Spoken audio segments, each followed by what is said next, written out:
Hello, everybody. My name is Pablo Boczkowski. I'm a faculty member at Northwestern University and the director of the Center for Latinx Digital Media.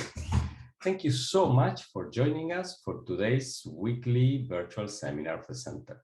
It is really a pleasure to have you with us.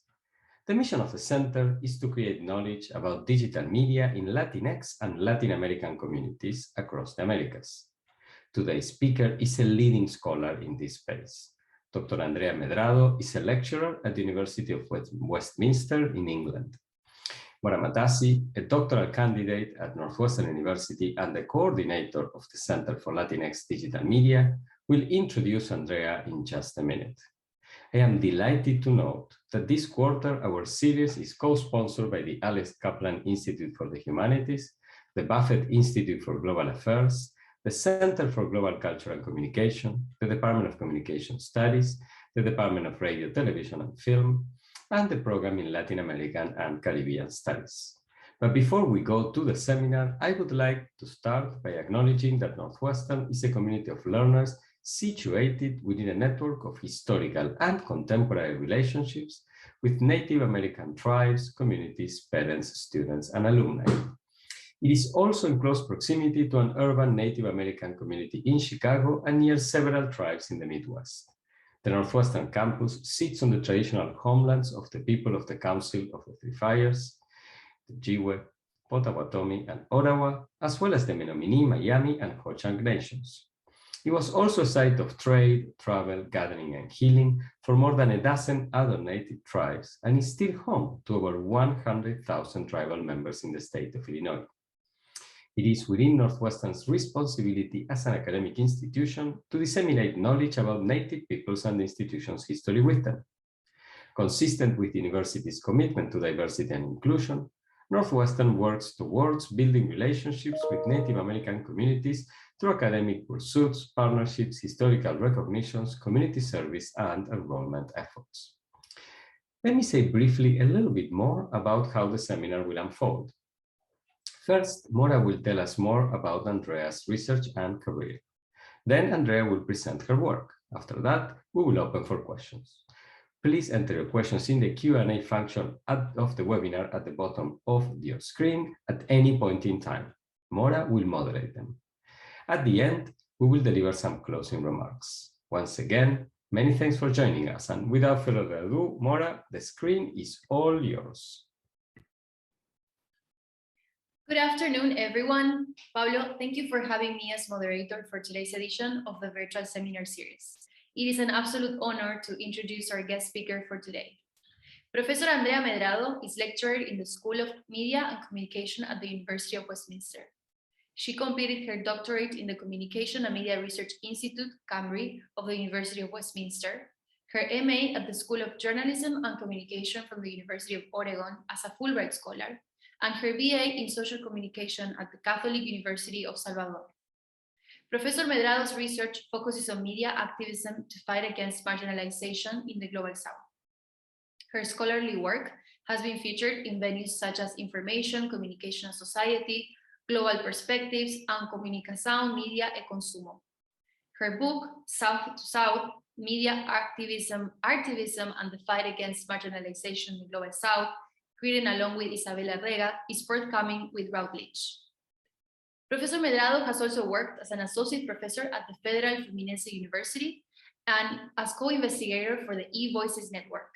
She is currently vice president of the International Association for Media and Communication Research, and since 2022, she is principal investigator of the AI for Social Good seed funding project, funded by the UK Research and Innovation. In today's presentation, Professor Medrado will analyze experiences in which Brazilian and Kenyan artivists challenge colonial hierarchies that devalue global Southern histories and stories. Without further ado, please join me in welcoming Professor Andrea Medrado. Thank you so much, Mora. Hello, everyone. Hola, oi, good afternoon, good evening, good morning, the usual Zoom greetings. It's such a pleasure and honor to be here presenting my work. And I wanted to start by thanking Pablo and Mora for the invite, for organizing this wonderful series, this repository of work of Latinx, Latina, Latino scholars. I think this is really an important initiative to give visibility to our work, which sometimes it's, a bit invisible. So my research, my talk today is called South to South, Media Activism and Artivism. So the combination of art with activism to fight marginalization in the global South. So I will share my presentation. Yes, okay, I think you can see it. So in this talk, I will discuss my current research, which stems from a project called eVoices, funded by the Arts and Humanities Research Council, AHRC, in the UK. I worked as a co-investigator in this project, and Isabella Rega, who's a co-author in the book that's forthcoming, was the principal investigator. Isabella is based at Bournemouth University. And at the time when our project started, I was based at Universidade Federal Fluminense, UF, in Brazil. The aim of this project was to analyze different uses of digital technologies in the global South by marginalized communities. We worked in different countries, actually, but for this presentation, I will focus only on Kenya and Brazil. Kenya and Africa, Brazil in Latin America. And what am I going to talk about now? I'll start with this journey that led me to this research on South to South media activism, discuss some of the intersectional and decolonial perspectives that inform this project. And then I'll analyze the experience of an animation workshop called Portrait of Marielle, which we produced in Nairobi as part of the activities of the eVoices network with Kenyan artivists about Marielle Franco, who was a city councillor in Rio and human rights advocate. She was born, raised in a favela, Favela da Maré, and the only Black woman to be a city councillor at the time, and she was murdered, and unfortunately this murder remains unsolved. So in Kenya, we created a video, an animation to honor her legacy. I'll speak a little bit about this experience and discuss how artivism can be an enabler of South to South dialogues, drawing from some notions such as incompleteness and humility proposed by African and Latin American scholars. So it's a dialogue between the artivists, but also a dialogue between the scholars and the thinkers in Latin America and Africa. And then I'll share some reflections on the limitations and the barriers, and conclude quickly talking about the book that we are working on together with Isabella Rega, who's a co-author on South to South communications, to be published by Routledge, fingers crossed, early next year. A bit of time travel. Oh, no, sorry. Before that, I just wanted to clarify a few of the terms that I'm using. First, South or global South. Obviously, Brazil and Kenya are located in the geographic South, but the South here has a broader meaning, a metaphor for human suffering, oppression, inequality, to cite Boaventura Souza Santos. And I also really like this idea of the Global South as a political solidarity project that I heard in a webinar, actually, organized by Northwestern, in which Jessica Winaga was speaking about that, and Pablo and other scholars. So I thought that was quite useful, actually. And by South to South, I'm referring to these instances when media activism and artivism facilitate these encounters, these exchanges between the marginalized populations in the two contexts. What I want to achieve is to listen and to tell these stories from the different global Souths, plural global Souths, searching for the connecting wires between them. And finally, the terms media activism and artivism. A lot of my work is ethnographic, so this has taught me to see things and to listen to things from the perspective of research participants themselves as much as possible. So these were basically the terms that the media activist collectives in Brazil were using to describe their work, and the artivist collectives in Kenya were using to describe themselves.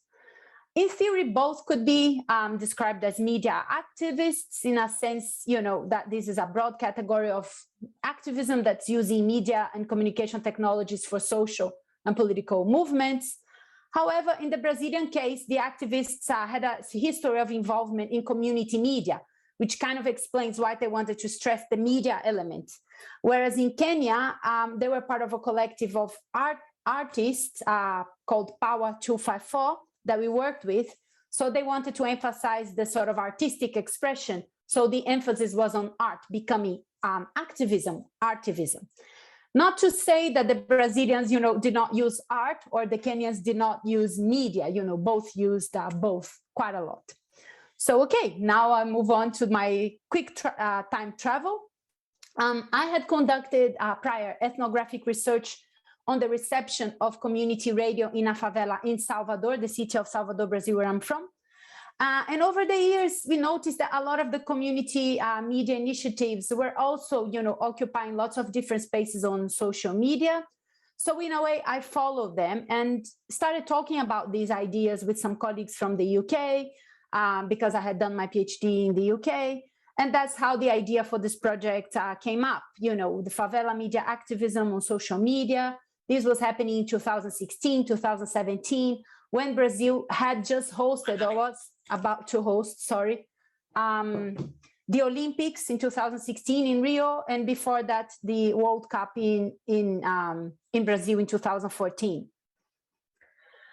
So in a way, my PhD really taught me, as I said, to listen, to let the research do the talking. And the people, from the favela collectives were talking a lot about how the cities were changing, their lives were being transformed. It was a period of intense activism, favela groups creating several pages, profiles, mobile phone apps, particularly to fight against police brutality, which has always been a very serious problem and remains a very serious problem in Brazil. And in the years, prior to the Olympics and following, in a way, this has intensified. And just to provide you some context about police brutality in Brazil, and particularly in Rio, in the first 4 months of 2020, the first year of the pandemic, by their own count, so by the police's own count, the Rio police killed 606 people, a 43% increase from April 2019. And they were responsible for 35% of all killings in Rio de Janeiro state in April 2020, and more than 3/4 of the almost 9,000 people killed by the Rio police in the last decades were Black men. The sources are there on the slides for these numbers. And this week, another young man, Jonathan, 18, was killed in favela do Jacarezinho in Rio.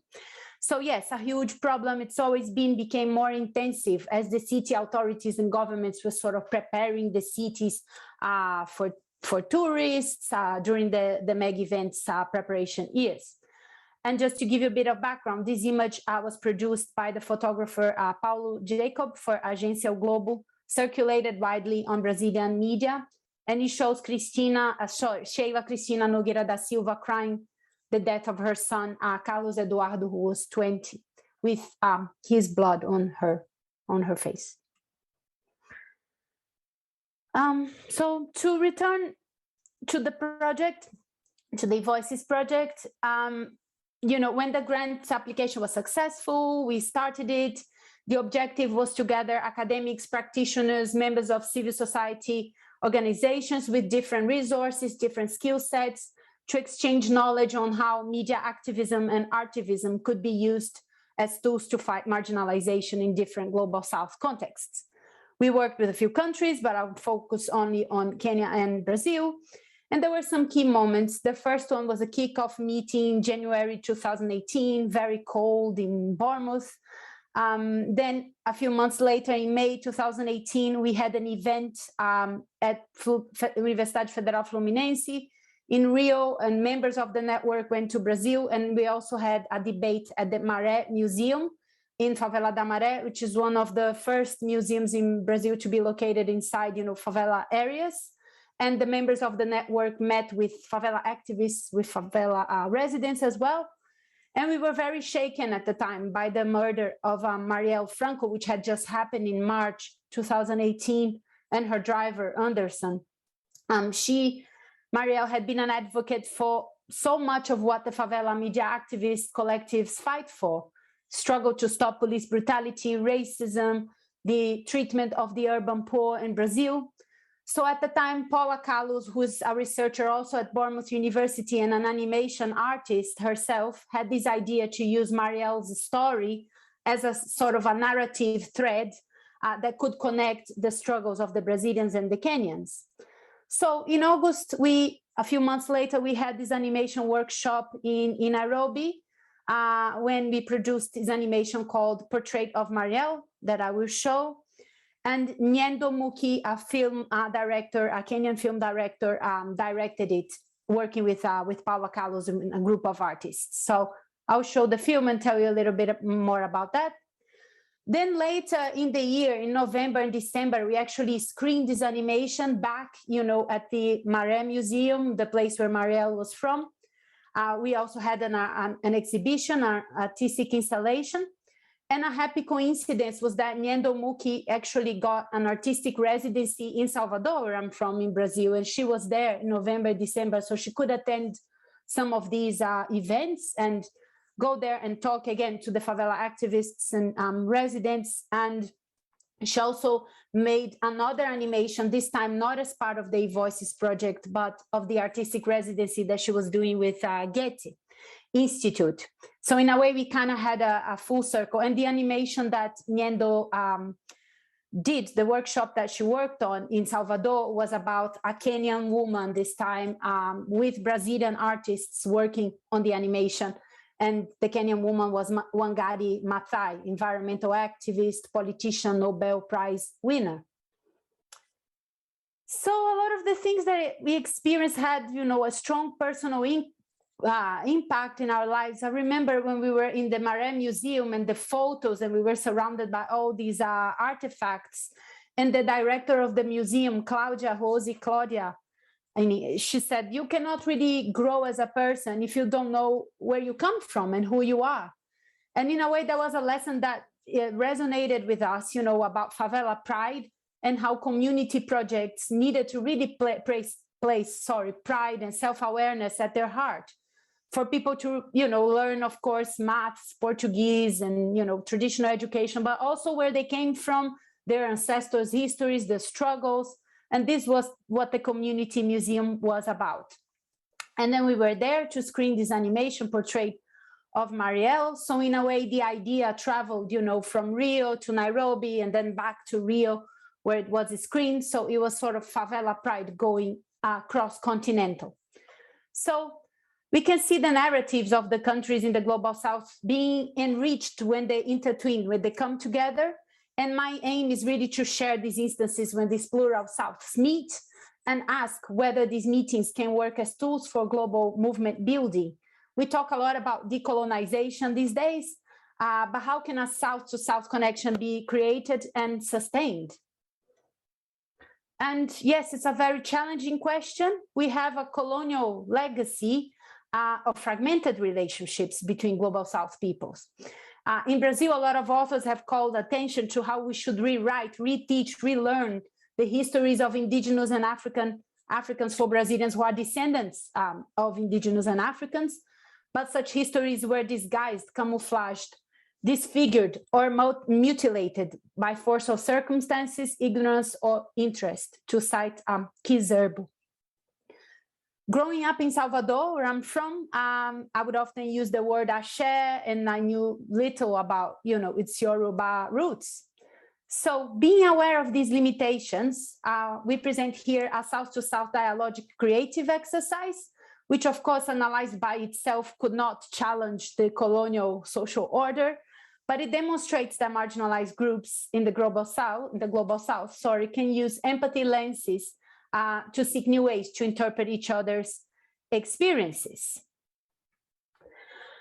Yes, I want to focus on understanding marginalization by discussing the linkages between decolonial and intersectional perspectives and what they have in common. For example, emphasizing the dialogical relations across the South, being concerned with who has been located at the margins of history, society, knowledge, those who are excluded from places of privilege and power, and from a decolonial angle to talk about marginalizations, to talk about geopolitics of knowledge and colonial difference, to cite Quijano, Mignolo, Latin American scholars. And intersectional perspectives also, share with the colonial studies this focus on dynamics of power, privilege, subjugation, paying special attention to gender and racial identities and how they play a role in these dynamics, and stemming from Black feminist roots. As we know, Kimberly Crenshaw is credited with coining the term intersectionality. In Brazil, the author Djamila Ribeiro proposed the concept of lugar de fala, which could be translated as a place of speech or a locus of enunciation, which became very widely used and employed in Brazil, not just by the academic community, to acknowledge the origin of the person who is speaking, and also to sort of identify the ways in which the identity elements of that person shapes his experiences, worldviews, and perhaps prompting groups that have been historically privileged to look at their own privileges and recognize them, and perhaps hopefully open up more spaces for the marginalized in society to speak with their own voices about their own experiences. However, this concept has been interpreted in a quite literal manner. People, if they don't belong to that particular group, they cannot talk about that particular issue. So, for example, as a man, you would not be able to speak about feminism. And this interpretation is quite limiting, as Ribeiro herself has argued quite a few times.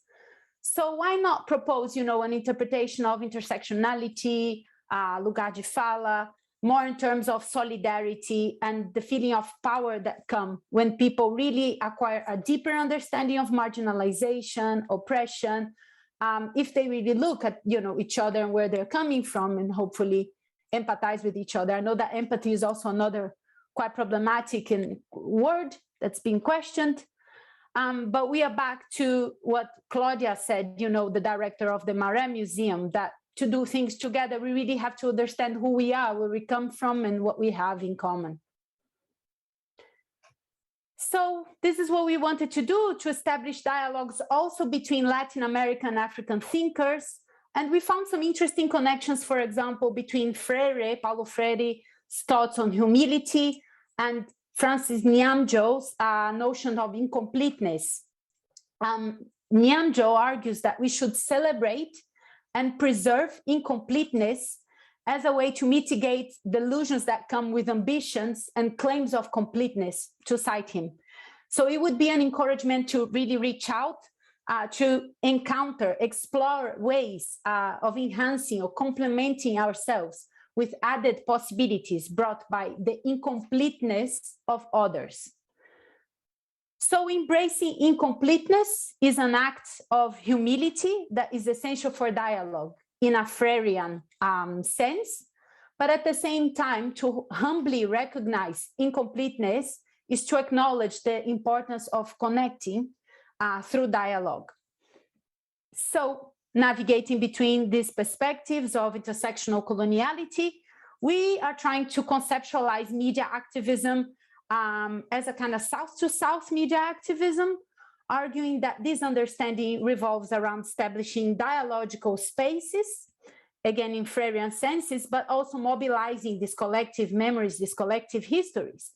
And of course, we don't want to homogenize, the South. I know that's another problem with the term, but we are trying to affirm the affective connections between Latin America and Africa, and hopefully, exchanges that can bring a bit of healing in a way for painful colonial legacies and pasts, and to explore the transformative possibilities of South-to-South media activism and artivism.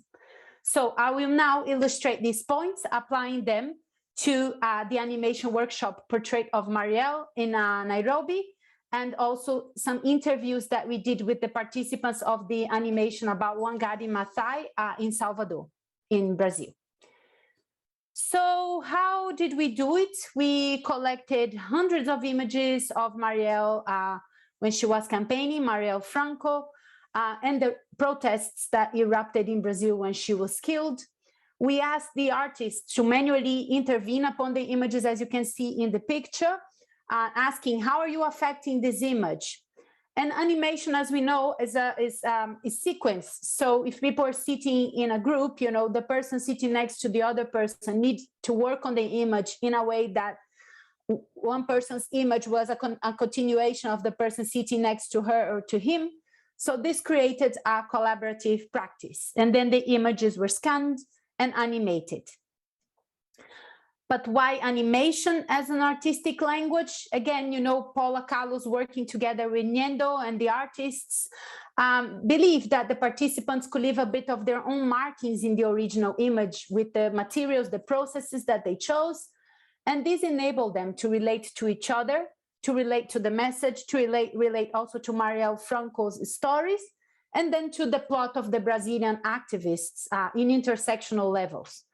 To give you one example, one participant, a woman, was drawing a sunflower and reflecting upon what it meant to be a single mother in Kibera in Nairobi and how you always had to be chasing the sun. And then she was reflecting, I think that applies, you know, anywhere in the world, whether you are a single mom in Nairobi or in a favela in Rio.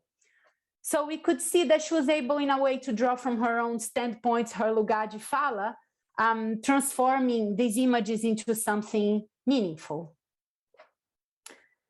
And this creative process enabled the Kenyan artists to connect to the Brazilians, to the sense of grieving, fear, both countries marked by a context of repression of the urban poor, but at the same time turn these feelings around a bit into a feeling of hope. The soundtrack was based on a Brazilian song called Edoshun by Jerônimo, and the lyrics were made in Sheng, Swahili and English, and talking about tears and how they blur our vision. But there's still hope, so we can still see. So I will now share the animation. Oops. Yeah, hopefully it will work.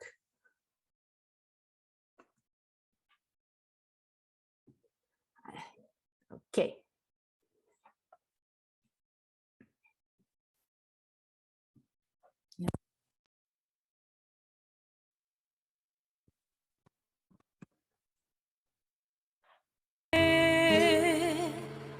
Nina majonzi moyoni, nina machozi machoni. Wow. History ni sad yani, but same time tamu yani. Design nakumbusha nikukumbushe, ucheki yani. Look within you juu utapata unachosaka. Juu mawingu ilifunga, na sai jua imechomoza design. Ina prove it's a new day. Tuko fana see, my eyes are red juu ya machozi nilimwaga jana, but nina hope, so I can still see. Nataka ni spell hii jina, na si jina tu, ni hii jina iko na C katikati, yani F-R-A-N-C-O, but most importantly M-A-R-I-E-L-L-E,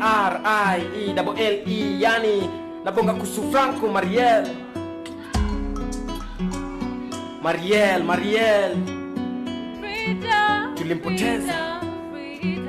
Tulimpoteza Marielle akipigania haki za kina mama.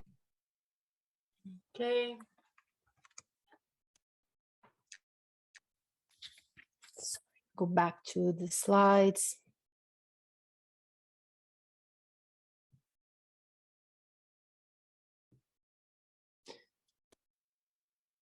Oops. So that is not. Okay, sorry about that.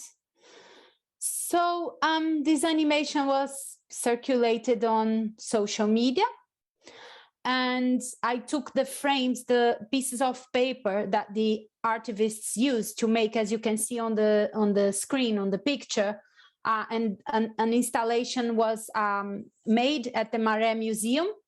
And during the screening, one of Marielle's friends, Tatiana Lima, she said that she was really touched by the way the Kenyans were able to print their own realities in Marielle's image and the Kenyan language in the Brazilian song. She talks about connection, while Nyendo Muki, the film director, was talking about a collective loss, you know, people in Nairobi being heartbroken for what happened to Marielle in Rio, this connection is strong. It made the piece intimate. People need to know they're not alone in the struggle. They want to separate us, to quote Nyendo, but we global South peoples have similar struggles. If we connect, we might find solutions that can elevate our lives. So,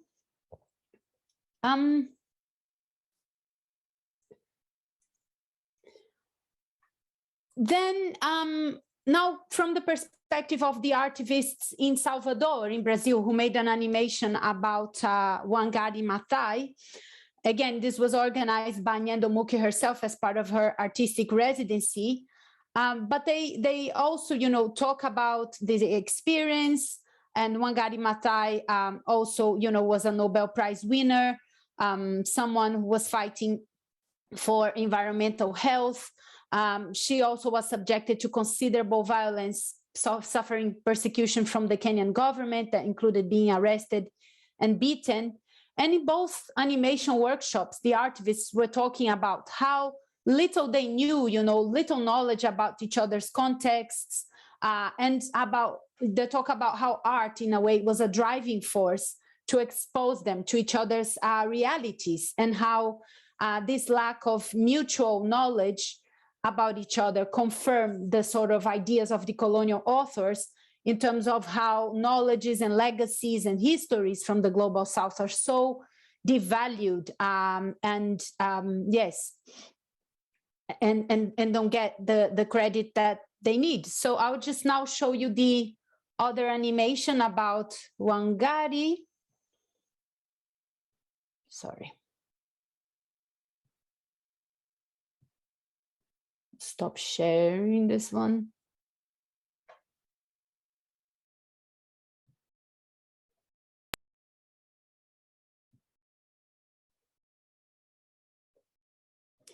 Sorry, please bear with me, because I still had it in the Mariel. Okay.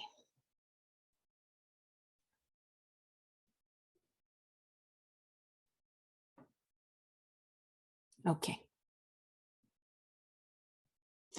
And I'm showing it from Nyendo's Vimeo account. It's worth looking at her work because it's really amazing.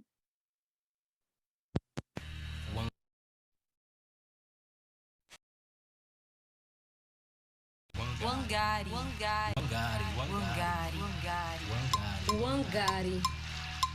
Seus olhos continuam vivos, espumando pelo mar da Bahia.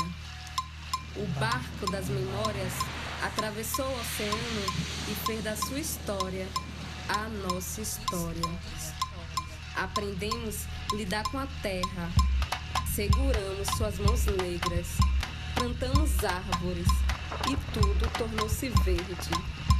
Quênia, ressoa o nome Wangari, gritem revolução, mulher negra, desde o ventre da sua mãe. Wangari, seus olhos continuam vivos, espumando pelo mar da Bahia.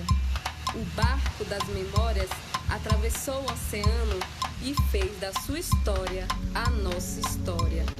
É o andar de pés no chão que aprendi com minhas ancestrais. É o andar de pés no chão.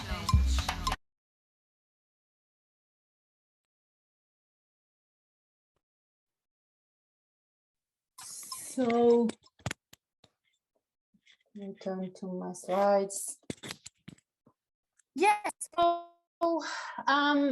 Marina, one of the participants, she was actually the author of the poem that we hear, in the song. And she talks about the importance of ancestry, the shared living histories, and also how she was unfamiliar with Wangari's story. She knew nothing about her before the workshop. So in the poem, she says, her eyes are alive. They're sparkling all over the Bahian Sea. So it's about shared living histories, ancestry, something that moves us. And then she's like, I got to know these wonderful women, Wangari, that I never heard, but also Nyendo, the film director. And these women are references to us, in Salvador, Bahia, as Black women. So art was what brought people together, even if they're interested in different art forms. It was a kind of this driving force. And they were also emphasizing this collective nature of working together, sitting down, painting, drawing, and the results, were collectively made and beautiful. And the participants are talking about this exchange of histories, but also the exchanges between the participants of the workshop themselves. So drawing from these experiences, literally, we observed an openness to learn from multiple centers of knowledge, to cite Winston Mann and Viola Milton, to engage in dialogue with humility in a Freirean sense, to cite Anna Suzina and Thomas Tufte, which happens when the global southern knowledges are recognized and valued, as worthy. And in a way, the animation entailed the participants to complete each other's drawings. And just like the drawings made by the participants on the images, our knowledges are incomplete, to cite Nyamjo. And this embrace of incompleteness is connected to the recognition of our different standpoints, our different lugares de fala, to cite Jamila Ribeiro, the ways in which our social standings provide us our unique perspectives, our unique experiences of the world, none of which are complete. So as it happens with the animations themselves, our plural knowledges and the experiences really need to connect to each other to produce these integrated sequences and come into motion and come into life.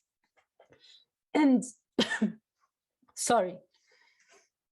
in a way, this incompleteness is not shaped by absences, it's inspired by possibilities. So instead of this vacuum of colonial legacies and pain, the dialogical experiences produces spaces of possibility, opportunity, potential. And reaching my conclusions here, our stories cross each other. And I think this was beautifully articulated in this quote by one of the participants of the workshop of Wangari Maathai in Salvador. The ways in which Nyendo connected Marielle's stories to Wangari's story had a really big impact on me, because our stories cross each other all the time. Whether we realize it or not, what we did was to build a collective memory. Together, we managed to build a beautiful memory, a woman, Wangari, that had been unknown to us. This was impactful. We learned histories, but we also made histories. We need to recognize ourselves in our stories and our histories to become stronger, to cite Milena's quote. So these dialogues demonstrated some efforts to value common strengths, ancestries, histories, stories. We reaffirm the way in which this intersectional awareness can play sometimes the role of binding the realities of marginalized communities across the globe. And it happens because we can acquire a deeper understanding of the complexities in the multiple layers of oppression, such as sexism, racism, heteronormativism, classism, amongst others. And these perspectives are helpful because they represent a call for people to really reflect upon their identities, social standpoints, marginalities, and hopefully recognize and reconnect, our stories and our histories a little bit more. But I also asked, did this just represent a passing transformative moment, or is it the beginning of a transforming, empowering relationship for the groups that we worked with? It would be quite ambitious to claim this, that the relationships forged between Brazilian activists and Kenyan artivists are easily sustainable, because there's so many barriers, language, issues of funding. It's really challenging. But I hope to have demonstrated that media activism and artivism could facilitate these dialogues that took place between the Brazilians and the Kenyans. So, despite all the challenges, South-to-South collaborations open up opportunities for exploration of mutuality. And yes, I know it sounds a bit idealistic. We are experiencing, a global health crisis, climate crisis, wars, which have worsened, the already existing inequalities, created a lot of suffering. But I want to focus on these collaborations as humble starting points. Hopefully, by engaging in South-to-South dialogues, the eyes of private nationalistic self-interests can be reconceptualized as we's that can make possible some common action. One way to maintain the legacy of those who fight for social justice is to share their voices and to share them from the margins. Let us celebrate and honor the legacies of the Mariels, the Wangaris, and not erase the people who built their lives in the shanty towns and peripheries of Brazil, Kenya, and the world. Let us listen to their connective voices, because these connections can be transformative and these transformations can be powerful. So these are some of the ideas that we'll share in our forthcoming book, as I said, to be published by Routledge, co-authored with Isabella Rega, in the Media and Communication Activism series, edited by Charlotte Ryan, Alice Mattoni, and Claudia Magallanes Blanco, who have been much more than editors. They have been really mentors to us, which is something I think really special. Manuscript is due in August, wish us luck, to be published early next year. Yes, and I think I better finish because I already went over the time. So thank you so much for listening. Thank you so much, Professor Medrado, for this wonderful, inspiring, interesting, important presentation. I have many questions, but I will first remind the audience, and I see a question by Sarah Morgan, that questions need to be written in the Q&A box that we have in the Zoom chat at the bottom. So please, if you can write down that question, because we cannot activate the mics right now. But I'm going to go ahead and start until maybe the audience has some questions. First of all, I wonder whether the South-to-South collaboration should have circulation and presence and visibility in global North spaces, or whether this project and its politics is about the circulation of these artistic initiatives just staying in the global South, region. This is metaphorical, of course, but it's also geographical. So I wonder whether, should we see these projects in, I don't know, a museum of New York or London or Paris, or should they circulate, or is their meaning really empowered by just circulating in spaces of the global South? So that's my first question. I will stop right there because I already see a question from the chat. But yes, I will stop there. Thank you. Thank you so much, Mora. This is a great question. I'm trying to think here. Well, first of all, I think that there are lots of tensions involved. So we cannot, for example, things are always a bit contradictory, right? This was a project on South-to-South funded by a UK funder, in collaboration with institutions in the North and the South. So that in itself is a bit contradictory.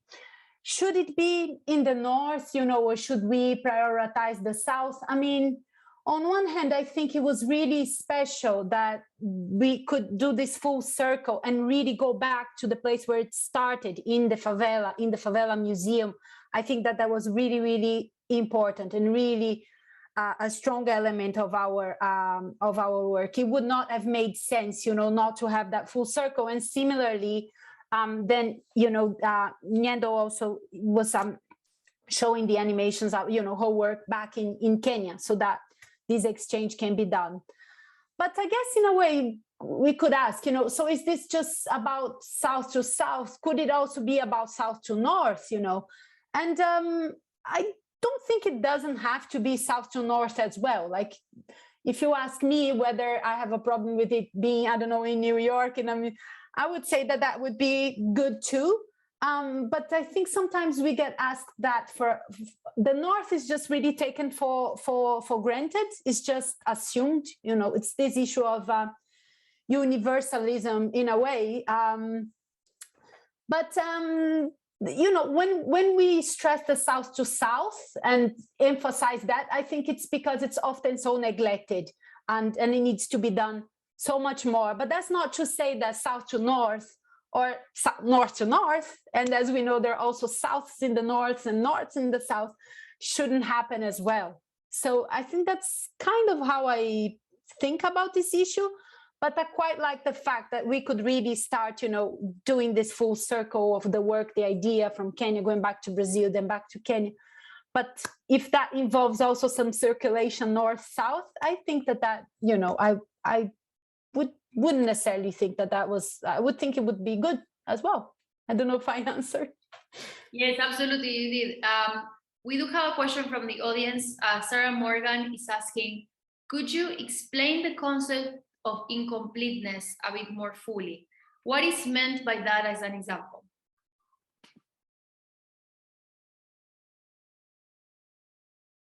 I think you're muted, Andrea.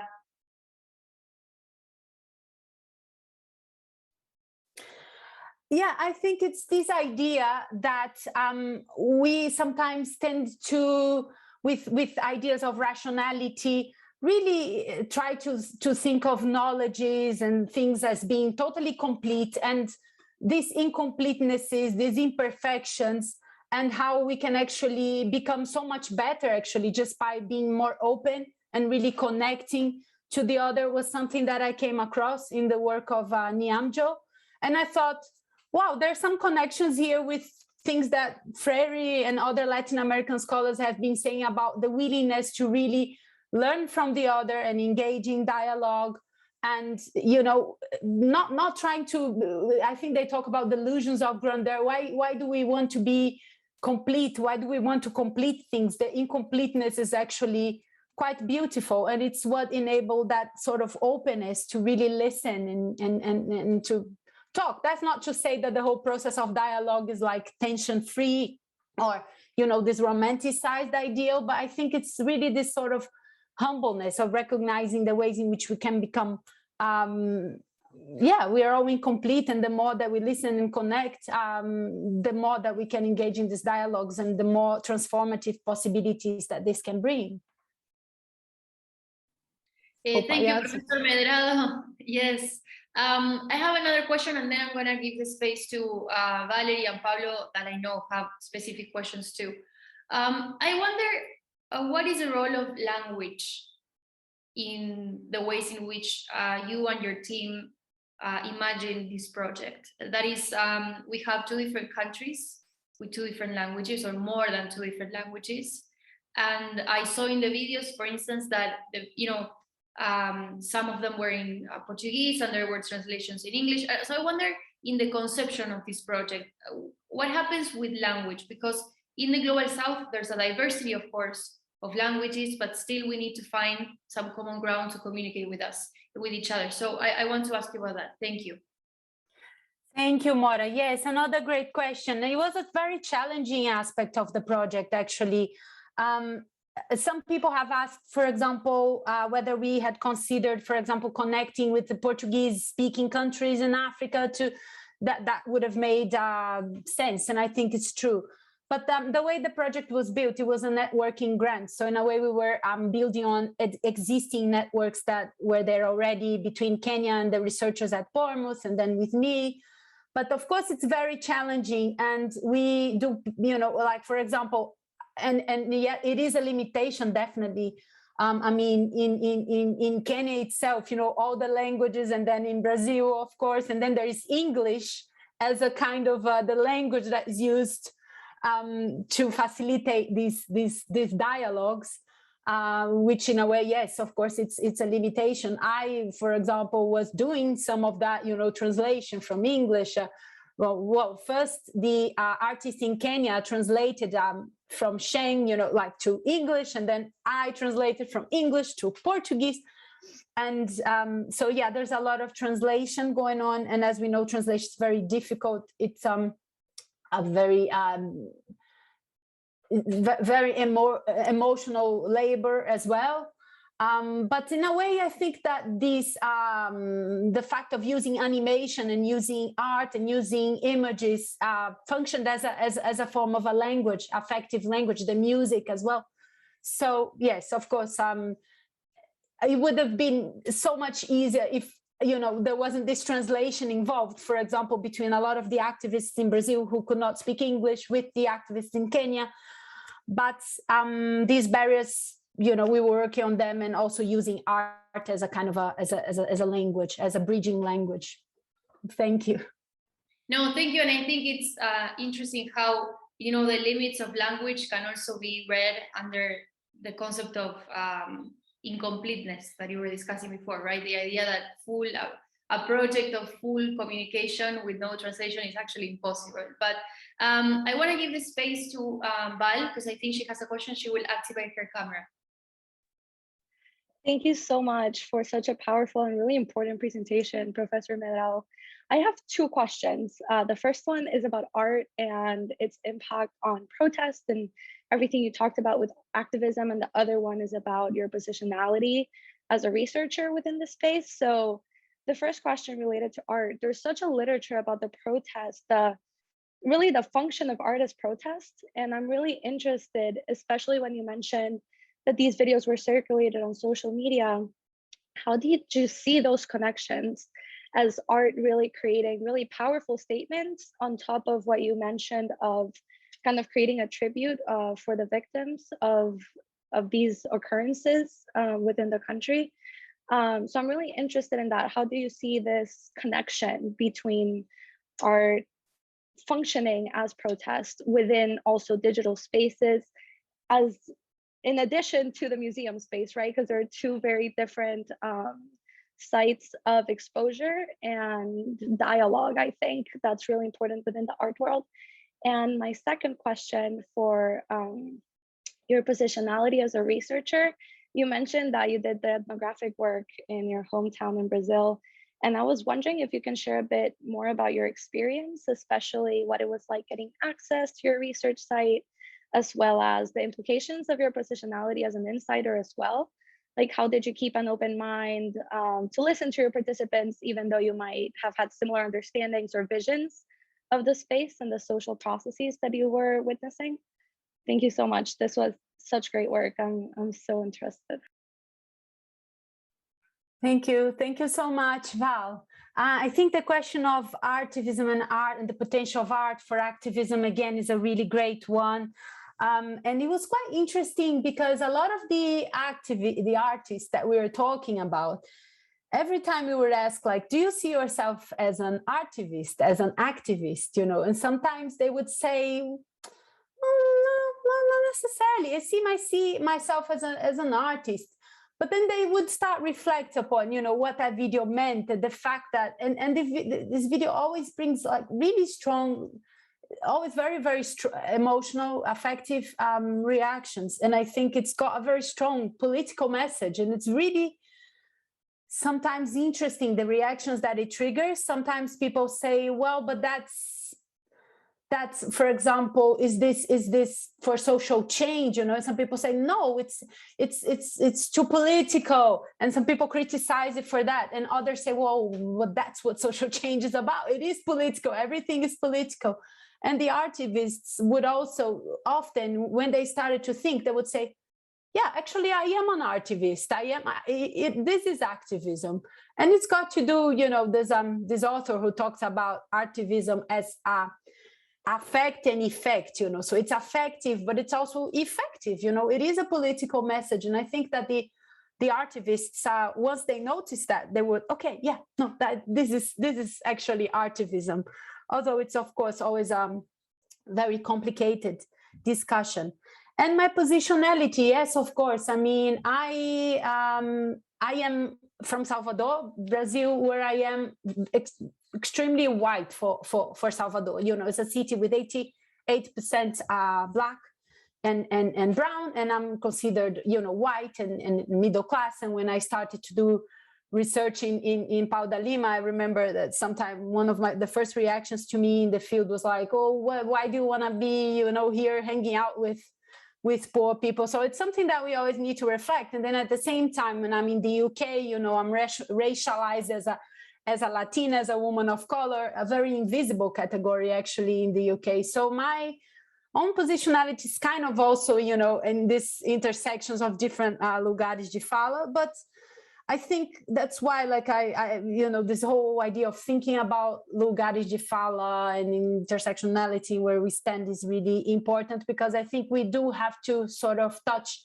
the open nerves and think, you know, in what ways, for example, being white and growing up in Brazilian middle class whiteness, we are accountable for a lot of oppression, you know, of Black Brazilians and indigenous Brazilians, and try to use our privileges in a way that they can be a bridge, or, you know, connecting people and bring about some change within lots of limitations. But I think we have to be quite open about this and really situate ourselves. And we actually do that in the book, like in the first chapters, because yes, we need to absolutely position ourselves in these very complicated ways. Thank you. For sure. Thank you so much, and congratulations. This was wonderful. Thank you. Thank you so much, indeed, Andrea, for a terrific presentation. As Valerie said, truly wonderful work. And thank you, Mora, for outstanding moderation as usual, to our audience for staying with us through the end. And I invite everybody to join us for next week's installment of the virtual seminar series of the Center for Latinx Digital Media. Thank you so much, Andrea. Thank you. Gracias, obrigada, Pablo, Val, Mora, and everyone who's here. Thank you so much.